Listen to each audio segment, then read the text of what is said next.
Hello and welcome, and thank you for taking the time to tune in today. I'm James Turpin, Head of Logistics for NHS Supply Chain, and I shall be providing you today with a short reflection of 2020. So when I was first asked to join you and provide an insight into what has happened in the last sort of 18 months or so as Life of Head of Logistics, I thought to myself, wow, that's a great honour to be able to come and speak to you all.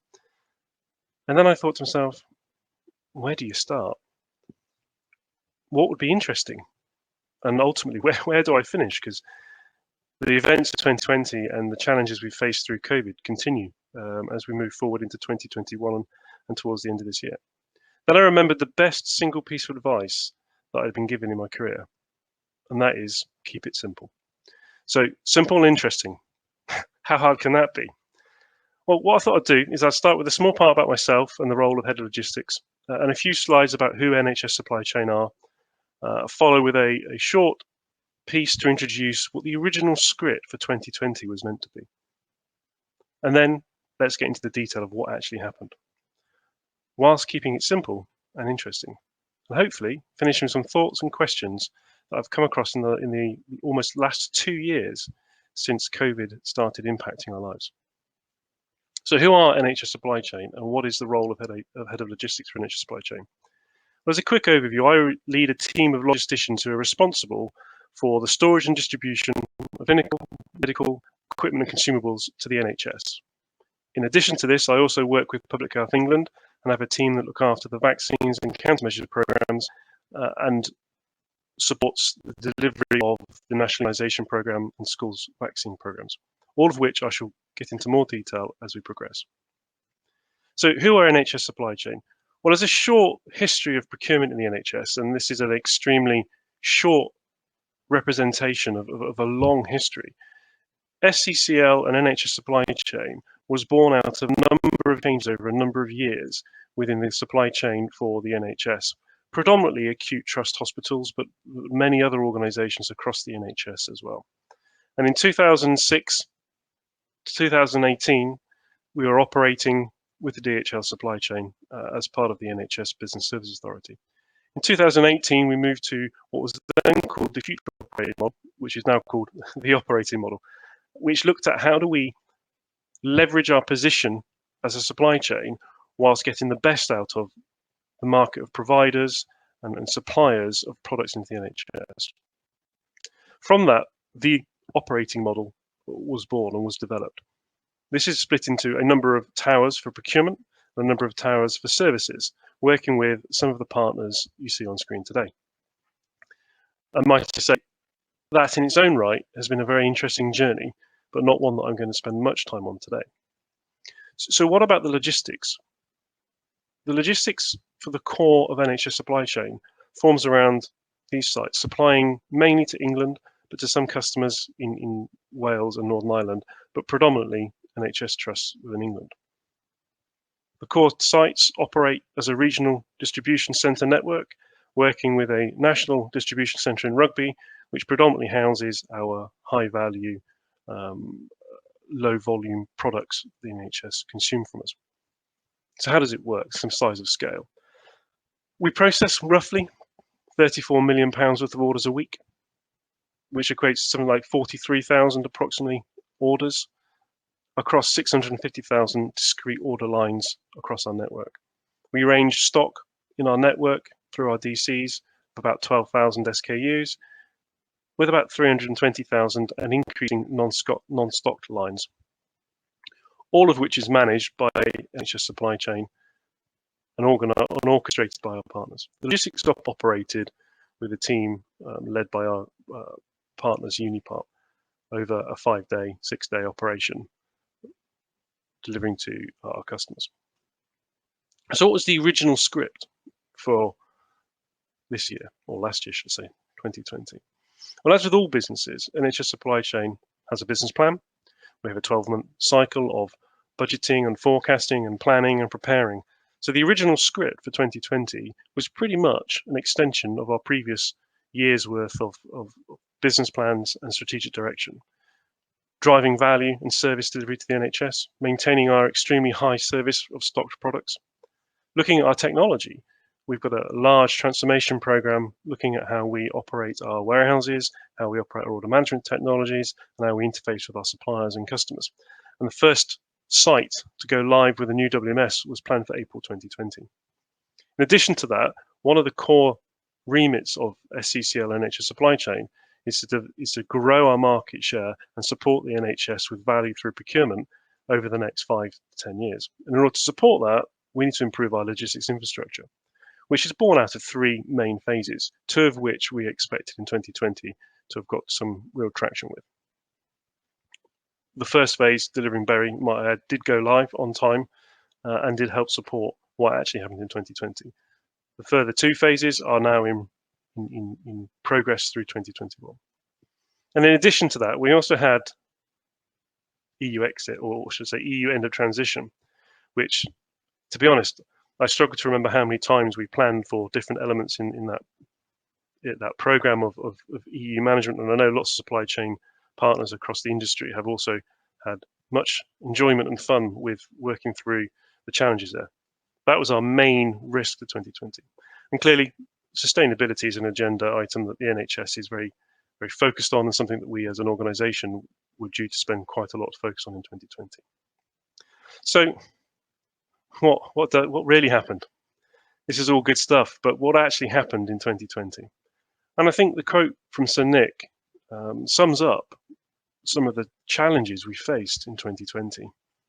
And there becomes a point in life where you realise that what is happening and what you're involved in is very real, and I bold very real, and that the customer is no longer this concept of a proposition, but the customer is your neighbour, the customer is your families, your cousins, it's the millions of people across the country that you've never met before, and it becomes very real. And I think if I can just digress a little bit, whilst I think the quote from Sir Nick is excellent and provides real scale and credibility to what was to be undertaken through 2020, for me, the real moment, and it's quite personal, was the first time people in my street decided that they would clap for the NHS. Now, whatever your view of clapping on your doorstep is and however long it carried on for, that first moment, that first time will probably stay with me forever. And to go into that, I'd been working day and night for weeks, as along with many of my other colleagues. I think I'd been online, as it were, in this sort of a forum, and in warehouses and offices across the country, 7 days a week, from early hours of the morning till sometimes 11, 12 o'clock at night, for about the previous 6 weeks to this point. And to be fair, we've all burnt the midnight oil, and tiredness and weariness creeps into all things. But it was that moment that I just stepped out the house for 5 minutes, something like 5 to 8 on that Thursday evening, just to get some air, really, because I hadn't been out all day. And I'd completely forgotten about clapping for the NHS. And then all of a sudden, in the stillness of night, all of my neighbours come to their front doors and making a huge noise and start clapping and banging pots and pans. And the first reaction was, what's going on? And then I realised the magnitude of the reality of what we were facing, not only as a business, as a supply chain, as the NHS, but as a nation. And for me, that was one of those moments in life when you suddenly think, actually, this is real. This isn't just another project plan. This isn't just another business event that we need to work through. This is actually something that's happening. It's happened to all of us. So what actually did happen? Well, NHS supply chain as a function, as an organisation, to be fair, has been involved, I'd say, centrally, and if not centrally, has advised and supported pretty much everything that's happened from a healthcare supply chain response to COVID in 2020. And there's just a few things on screen that jump out at me as some of the main contributory things that NHS supply chain have been involved in. And what I thought I'd do is I'd just go through some of these topics and provide a bit of light and a bit of scale, and hopefully a bit of insight into what actually happened and who did what and what does that actually mean in supply chain terms. So to begin with, our core business. As I said earlier, our core business operates by supplying orders that are placed on us by the NHS through fulfillment, through consolidation into cages, and delivery ultimately to the back door of every trust in England. But what we saw in the early days, in the early time, I'm talking late March, early April, were some very interesting trends. Whilst some of our well-known supermarkets were struggling with things like toilet roll and pasta and things like that, we too saw a massive flex in buying behaviour in the NHS, in demand upon us. Some of our food lines, for example, saw a 700% year-on-year increase. Our overall volume within a space of a few days spiked at nearly 25% more than our planned demand. So what became very clear was forecasting and planning and the assumptions we use, we needed to be really reactive. We needed to try and understand the trends. We need to understand what was going on. And in an evolving scenario, trying to work out exactly what the enduring requirement would be became very challenging. But I'd like to say, and I'd like to say thank you to my colleagues in Unipart and across the network of sites we operate. We stood up admirably. We delivered to every customer. We delivered all the orders placed on us. What we started seeing was demand for certain products spiking, PPE, and I'll come on to PPE in a little more detail in a minute. But whilst we're delivering that increased volatility in our planning over a very short, acute period, we also think about our staff. We think about how we looked after our teams, how we protected the warehouse operations, how we made sure that our staff were considering the risks around COVID. And at that point, the detail and medical advice wasn't particularly clear. So even before social distancing happened, we implemented changes to how we operate, changes to how colleagues interact with each other in an attempt to reduce that risk. And I'd like to say thank you to all those colleagues, because I think looking at the numbers, we've had some exemplary management of the scenario and managed to provide the service to the NHS as required. And just to put it into context, during that time, we normally delivered to something like 256 trusts, which in respect can be roughly about 38,000 deliveries a month. And we were planning April to be so. But to give you an idea of the change, we had circa 5,000 more deliveries to make in April than we'd originally planned. So that was the spike in the core business. We'd also helped working with PHE, because as I said at the start, some of my responsibilities are with Public Health England and are with some of our stockpiles and some of our countermeasures for things like pandemic influenza. So we'd also been working alongside the PHE team, the Department of Health teams, the NHS England teams, as well as our own teams to try and prepare for what we thought was coming with regards to the development of the COVID challenge. So that's our core network. PPE, I've mentioned PPE. Now, PPE is a well documented and well reported event. The challenge with PPE, though, was very different than we'd experienced in the past. We shipped in the first few weeks of the pandemic, we shipped 22,000 pallets of PPE to nearly 58,000 different locations. And bearing in mind our normal customer base, our hospitals and some social care sites, 58,000 included PPE to all GP surgeries, included PPE support to dentistry, included PPE support to care homes, as well as NHS. So being able to scale up was a real key to trying to support the NHS. And again, forecast and planning, what was needed versus what was wanted is an interesting dynamic. Understanding the true demand requirements of hospitals versus the desire to have available stock in abundance. And to be fair, the initial demand on PPE was driven by hospitalisation. And at that point in early April, late March, clarity on how COVID was going to be treated, the requirements ongoing, just didn't exist. So it became very clear that a dedicated PPE channel would be needed, that a standalone solution that we could support the NHS for an enduring period of time, as well as almost isolate and insulate our core business so that we could support the delivery of service through that, but also help to support Public Health England and the vaccine operation should they start to operate and a viable vaccine become clear. And some of the numbers on the slide provide an insight to that. But what I'd like to think, though, is as I've gone through this piece of work, I'd like to think that regardless of how things have been reported and the challenges and the issues, that there are some real positives here. The NHS the Department of Health, our providers have all come together to try and do the best, to try and deliver the highest possible service we can to the NHS in some of the most challenging times.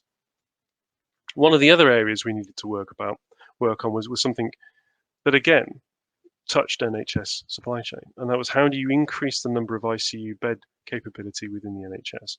Now, clinically, that's an NHS piece of work, and I'm no clinical expert at all, but every one of those beds requires consumables. Every one of those beds requires equipment, and our challenge at the same time as standing up the PPE dedicated solution with colleagues in the department and eventually Clipper Logistics, our challenge, as well as delivering our core business, was how do we help source materials that are under global competition? How do we make sure the right equipment is in the right place, is available for Nightingale should they be required? And thankfully, at scale, they weren't required. And how do you create a solution that not only deals with the here and now, but is something that could last, in theory, until the COVID scenario or COVID situation abated, which it still hasn't completely. So at the same time as standing up that dedicated solution, for PPE, we also stood up with DHL a 20,000 pallet dedicated service to supporting equipment, ventilators, consumables into the NHS, into Nightingales, and supporting the NHS. Again, I look at some of the projects we work on and some of the things we try to achieve, and the speed and pace in which people gravitated together to achieve something with support from Unipart, the inventory teams and the buyers. It's a very much a cross-organizational, across business coming together of professionals. And ultimately, I think we've achieved a huge amount in these spaces alone. But as we move forward through April, May, into June, July, the question about a viable COVID vaccine starts to arise. And one of the things, as I mentioned earlier, that we are involved in is that supply chain. So again, thankfully, there was a gap between standing up those previous solutions and embedding them and getting them operational and the vaccine requirements. The planning started early, but ultimately, you enter a conversation with your team and you say, we've got a new challenge. There is going to be a COVID vaccine, and we need to build a supply chain for that. Normally, when you go into those meetings with your team, you get questions of, what are we shipping? Where are we shipping it to? When are we shipping it? Simple questions like that. But when you start to have to respond and say, well, there's a potential vaccine, it could be 2 to 8 degrees. It could require -20 operations. It could require ultra low temperature -70-degree operations. We're not quite sure which one's going to be first because all of the developers are developing these vaccines and they'll have to go through all sorts of approvals. We don't really know where we're going to ship them to, the NHS, but where else? Are they going to be large vaccination sites? Are they going to be pop-up sites? Are they going to be mobile sites? We're not quite sure. And we could need to vaccinate somewhere between 30 and 60 million people. Again, that becomes, as I spoke earlier, about a real moment of you've got a challenge. You've got to come together and you've got to overcome that challenge. And I'd like to pull a name out here with Movianto.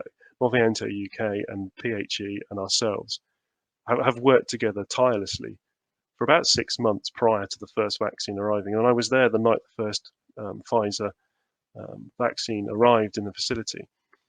Huge amount of dedication, huge amount of time and effort put in, and we've achieved an amazing amount. And the number that really sticks out is as I speak today, we've handled circa roughly 109 million doses of a COVID vaccine. Bearing in mind 12 months ago, we hadn't received a single dose of it yet, and we were still planning. So the challenge and the team coming together to overcome those challenges has been quite extraordinary. An ultra-low temperature in its own right is required us to install and configure and get licensed something like 245 to 250 freezers that allow us to operate at that temperature. But as we know, there have been other vaccines. There's a 2 to 8 vaccine. There's also a -20 vaccine. How do you ship them? How do you ensure that they maintain temperature? How do you make sure that they're accessible for people in areas of the country that we're administering these vaccines that won't have the sorts of facilities and equipment we've got in a warehouse? So how do you make sure that they can take the dry ice out? How do you make sure they can handle them? All of that detail has gone into. And we're still supporting. We've shipped to every UK overseas territory, every UK embassy, and we're also now supporting the Foreign and Commonwealth Office with shipments to other countries across the globe of donations of vaccine. And this, for me, I'd like to say, is probably my other real event. Is thankfully I was able to go and get my vaccine. And that's when it brings it all home to you. The day you walk in, having been involved in this intimately, lived this, as my wife would say, but for 12 to 18 months, day and night. How do you reconcile that? Well, when you go and get your vaccine, you talk to those nurses and those doctors, and you see the other patients coming in to get their vaccine. You stand there and you sit there and you think to yourself, do you know what? All that time, all that effort was very much worth it. And it's not just me, it's not a solo effort. The list of people and organizations is almost endless. I mean, there literally have been thousands of people involved in this. And I played one small part, and I'd like to say thank you to everybody I've worked with. In reality, what's happened here is professionals from many walks of life have come together, have tried to understand a problem that we all commonly share, and I've tried to find solutions. And on the whole, I've done a really good job. And I just want to say thank you to that. So that's where we've been. That's 2020. And this is just some of the challenges and highlights. And it hasn't been a walk in the park. It's been hard graft, and there's been lots of people involved, as I've just said. But actually, there's some really good things to look back. And one thing that has stuck with me and helped me get through is that two quotes or two sayings. Hindsight is the clearest sight. And I do agree, it is. There's so much we can learn. There's so much we can take away from what we've managed to achieve as an organization, as a group of professionals, as a nation, really. So that's the first one. Hindsight is the clearest sight. The other one is one I came across, or a friend sent me a while back now, from Ernest Hemingway. And Ernest Hemingway's quote, again, is almost the balance to that hindsight question. And his quote reads, "Critics are people who watch a battle from a high place and then come down and shoot the survivors." Now, I say that with a degree of lightheartedness, but there's a balance. Hindsight is really useful, but we've also got to be critical in a positive way and learn our lessons. And that's where we move to going forward, 2021 and beyond. What's next? Well, we still have a number of strategic agendas to deliver. We've got to somehow work on the fact that all of the slides previous, and this is excluding the PPE operations, all of the previous slides have resulted in the network that was 7 depots being currently something like 23 sites, which is mainly outbases and deep stores. At the peak, we had something like 30 warehouses. We normally would operate with 65 to 75,000 pallets, providing us with enough stock cover to meet the NHS requirements. And at peak, we were just shy of 200,000 if you include some of the ICU products. And again, we've reined that back now, and we're rebalancing the networks, and we're down to a much more manageable level. But we've got to continue to work through what is required for ongoing endurance, what is stock that we can flow through to the NHS. Lots of questions. We're looking at the future of the dedicated PP supply chain. How do we ensure that all the good work and great effort that's been put into that is incorporated in the future supply chain, the future NHS supply chain? And there's obviously the ongoing support vaccine program. I don't have much details, but I'm aware of the booster program. That's more vaccine flowing out of our national facilities into the regional sites and into the NHS. We also need to reposition the future in the context of what do we still need to support with regards to COVID, and what do we need to go back to pre-COVID?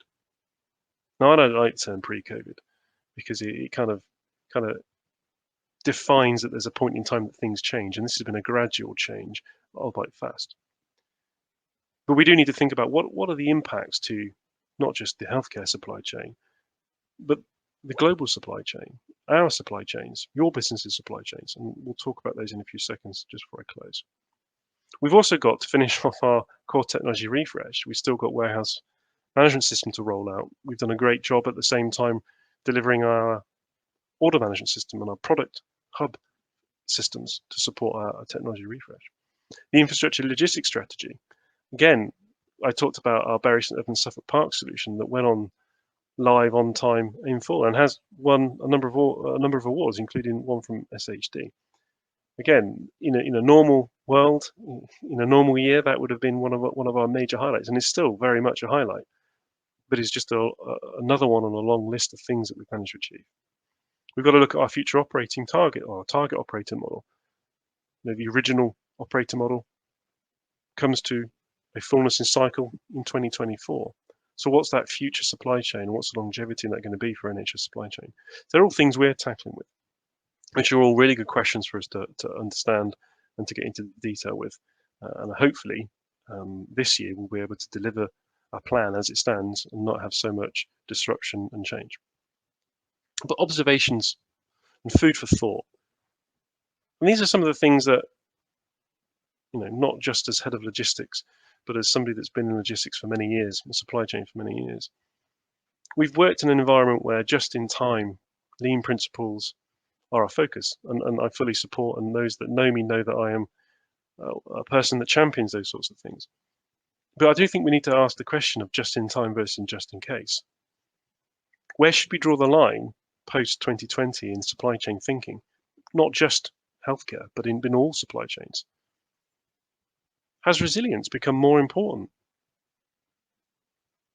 Efficiency is something that we've strived for many years. Cost down, more for less. But has that been at the sake of some resilience? That's a question for us all to think about. And what does resilience actually mean? I know within my own stakeholder map, the understanding, the thought of what resilience means does vary.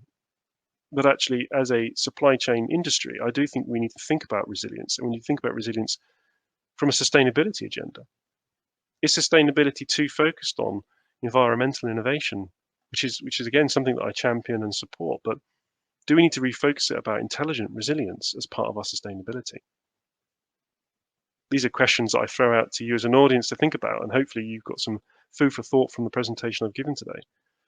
But how does our UK supply chain sector continue to drive the agenda? One of the things that I think has happened and has been, some could say, a blessing and a curse in some respects, is the visibility in the press and in the mainstream media and in normal everyday life about our sector, about supply chain, about logistics, about warehousing, about inventory management, about transport. It's there. People can see us. They're looking at us. So what should our agenda be? And I would love and welcome further conversation with you guys and colleagues like yourselves about that. But what I have learned is when our industry comes together in our country's hour of need, supply chain and logistics sector has delivered. It has delivered, and it has delivered admirably in some of the most difficult circumstances. So my challenge is, and this is the bit that I'm thinking about and how I do this, is how do we leverage this? How do we leverage this learning so that we, as supply chain professionals, can influence the thinking around the UK economy, around culture, around the relevance of the future supply chain that we will need as a nation? We are currently challenging ourselves around driver availability. How do we come together and solve that problem? Because I don't think, having seen what I've seen from my perspective, and this may be an incendiary comment to make, but getting into a bidding war isn't the answer. It just isn't. Coming together and collaborating around a common goal surely is the only way forward. But as I move on, as I say, please feel free to link me up in LinkedIn. I'd be really interested in the right occasion meeting more of you. It'd be much nicer if we could be in a bit of a Q&A session now, but unfortunately we're obviously still in a virtual world. Maybe next time when we can meet face to face, we can have some interesting conversations and maybe decide how we can take some of these thoughts going forward. But in the meantime, please feel free to contact me via LinkedIn, and I'll do what I can to respond and talk to you. But before I close, I just wanted to say thank you. Thank you to you guys for tuning in. I think it's been great to be able to come and talk to you. It's been extremely challenging, as I put it, but actually it's also been rewarding. And I think it's excellent to be able to come and talk to you guys. And there's so many highlights. There's so many things that have happened that have really challenged my thinking and the teams around us, and it's been excellent to work with people. I'd like to say thank you to all of the logistics professionals, the companies we've worked with, and I'll run through a quick list, and this is not exhaustive. This is just a sample of some of the organisations that really deserve our thanks for working together, coming together, and that's Unipart Logistics, Moviento UK, DHL, Clipper Logistics, XPO, or should I say GXO, Stobarts, people like Diz Henderson, Hatmill, Baringa. All these organisations and many, many more have come together and helped us deliver some of the numbers on the slides you've seen, and helped us deliver some of the things that we've been able to achieve. But the most important people for me to say thank you to, and that's to the thousands, and there are thousands of you, behind the scenes in warehouses, driving lorries, in vehicles, driving forklifts, picking product, who have worked many, many, many hours in what has been quite extraordinary circumstances. And for those of you that I have been able to know, I say thank you very much. It's been a pleasure. And for those of you that I haven't met, again, thank you very much. Your efforts have been amazing. So until next time, and hopefully we can meet, I leave you with that thought. What can we do with our collective collaboration to improve our future? Thank you.